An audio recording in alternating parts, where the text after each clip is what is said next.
Now, in the latest on the Russia-Ukraine war, Ukrainian President Volodymyr Zelensky says the dynamics of war have shifted in Ukraine's favor in last month.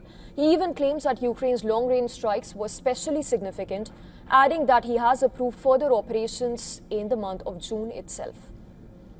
This month saw changes in the dynamics in our favor, in Ukraine's favor. We are holding more positions and inflicting more damage. The impact of our long-range sanctions against Russia has been especially significant. Today, I approved our long-range action plans for June, and we must creatively expand Ukraine's long-range sanctions, which proved their power in May. On the other hand, Russia's ambassador to the United Nations says that Moscow had information that Ukraine planned to launch military drones from Latvia and other Baltic states. The envoy added a warning that membership in NATO would not protect those countries from retaliation.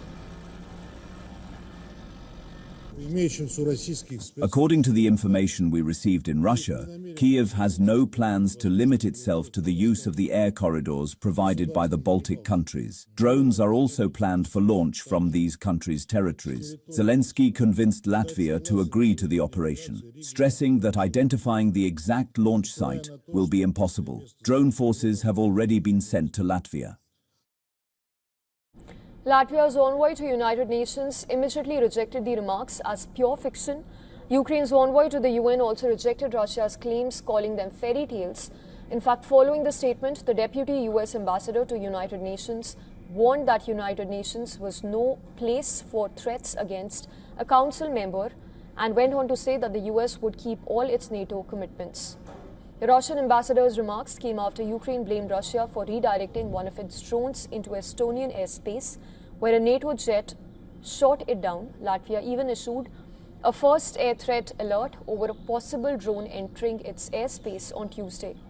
Residents near the Russian borders were told to stay indoors with NATO Baltic air police jets summoning this is after these jets were summoned to the area. It later said that it found no evidence that a drone had entered its airspace. Then it declared a second air threat alert over two countries bordering Russia, which led to a fresh deployment of NATO fighter jets.